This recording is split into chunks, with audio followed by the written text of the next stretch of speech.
Saya kena pergi site tempat pembinaan dengan staf perempuan kerana pada itu hanya yang ada masa free.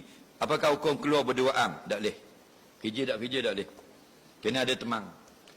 Atau naik kenderaan yang munasabah. Kalau duduk berduaan dekat tak boleh. Kerana manusia ni laki-laki perempuan dia sama dengan magnet. Magnet ni utara selatan. Betul tak? Utara selatan. Magnet ni kalau jauh dia warak. Magnet bos sini se. Dia warak, dia baik. Cuma dekat kan. Gegar gitu.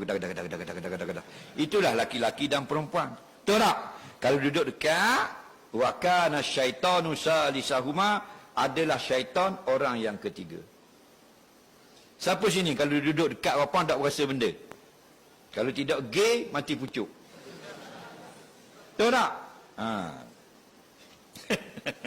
Orang umur 70 gerang mari lagi. Betul tak? Tak boleh. Jadi duduklah naik kenderaan yang cerminnya cerah, duduk di depan dan di belakang. Nah, yang tak dapat dikatakan ada fitnah baru boleh. Waktu orang lelaki, budak lelaki nak gendong budak puang, boleh motosikal, tapi crossing dia panjang. Crossing dia 40 meter. Faham lagi? Lebar duduk depan tu 40 kaki, 120 kaki, baru puang duduk belakang. Bila break kerana pun tak dapat depan. Ni duduk belakang tu, lagi setuh. Hukumnya haram. Tak? Bawa kereta duduk sebelah. Kita duduk sebelah orang puang, memang setan kata. Macam-macam.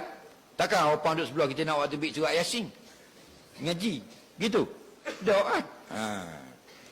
Jadi nak bawa orang puang, bawa dalam lori tanah. Boleh. Lelaki bawa lori, puang duduk belakang, tungging. Tidak ada fitnah.